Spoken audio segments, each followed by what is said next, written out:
President began this campaign with the same attitude with which he has approached so many of the serious problems of the past 3 years.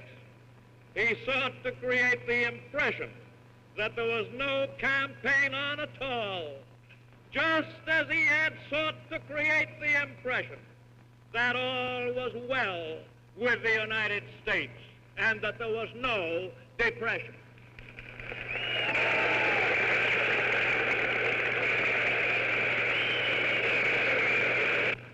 The present leadership in Washington stands convicted, not because it did not have the means to plan, but fundamentally because it did not have the will to do.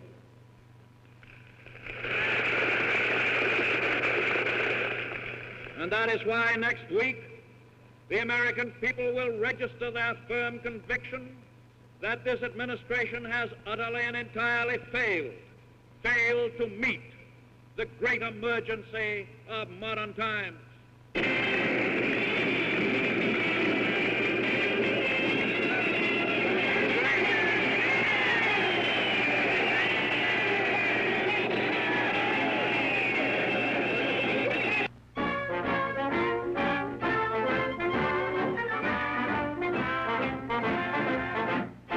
You have heard in this very city the President's exhortation that to abandon or to change one letter or one word of his policies would mean the destruction of this great republic. I have, I believe, avoided the delusion that this is a campaign of persons or of personalities.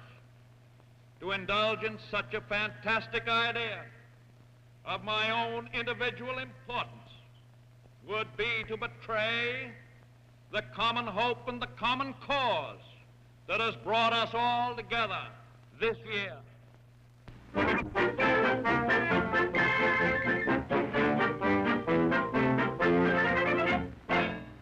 I welcome the privilege of standing on this platform tonight with Governor Roosevelt and saying what will not be news to him or to the President of the United States. And that is that I support without qualification Roosevelt and Garner for the two highest offices in the gift of the United States.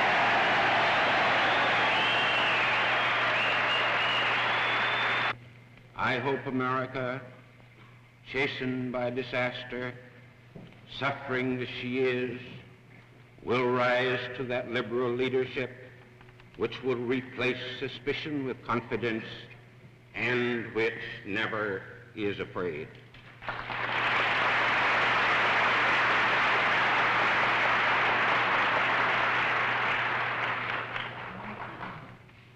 And speaking of being afraid, let me pay my respects to the threats, expressed or implied, which are now being used to influence our votes. There are more than 10 million of people out of work in this country. Some of them are in want and others threatened with it. Many have lost their homes on mortgage foreclosure. Others are threatened. Many have lost their farms. Others are threatened. And so we have millions of people sensitive not only to the conditions of today, but apprehensive of tomorrow. It is no time to make threats. And so I hope that in this election we shall get a true reflex by votes, uninfluenced by fear or favor, of the intelligence and of the intuitions of the great masses of our people. Broadly, I trust the intuitions of the many more than the assumed superintelligence of the few. What we need is a full and free and honest indications of how the millions of this country feel inside themselves.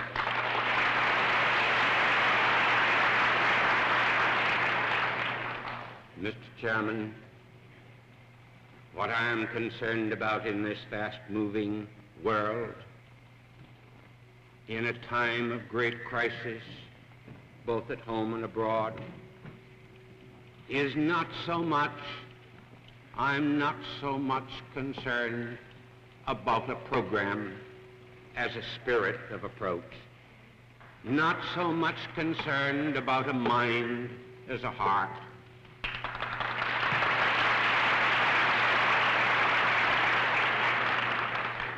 A program lives today and dies tomorrow. A mind, if it be open, may change with each new day, but a spirit and a heart is as unchanging as the tides.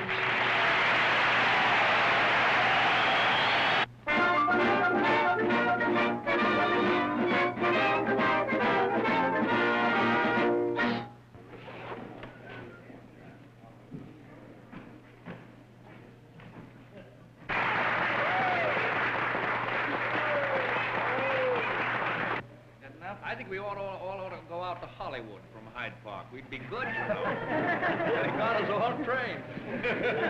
That's all right.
Like a real landslide this time. But we have not yet had the returns from the West Coast, and for that reason I'm making no official or public statement as yet.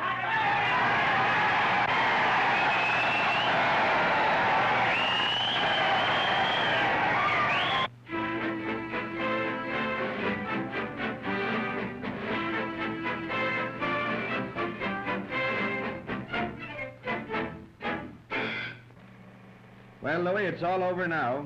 These reports that came in during the evening were all fine and just what we expected. It was only right that we wait until we heard from President Hoover, and we have a wire from him now which the governor should see immediately, indicating that he concedes the election and congratulates the governor. And I also received a letter a moment ago, or a wire a moment ago, from Everett Saunders, chairman of the Republican Committee, and he too extends heartiest congratulations. Now it's all over, and congratulations to you. Well, of course, Jim, when Saunders gives up, it's all over. But there's only one thing that worries me a little. How on earth did you manage to lose those 5 states? Well, that's something I'm anxious to know myself. Bad teamwork, Jim, bad teamwork.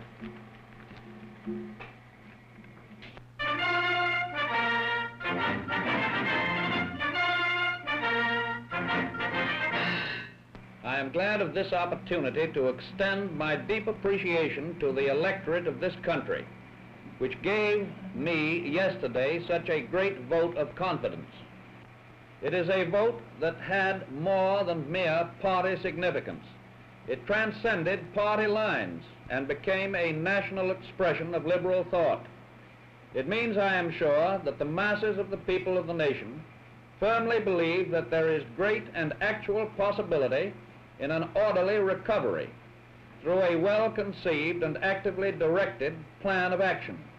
Such a plan has been presented to you, and you have expressed approval of it. This, my friends, is most reassuring to me. It shows that there is in this country unbounded confidence in the future of sound agriculture and of honorable industry. this clear mandate shall not be forgotten. And I pledge you this, and I invite your help in the happy task of restoration.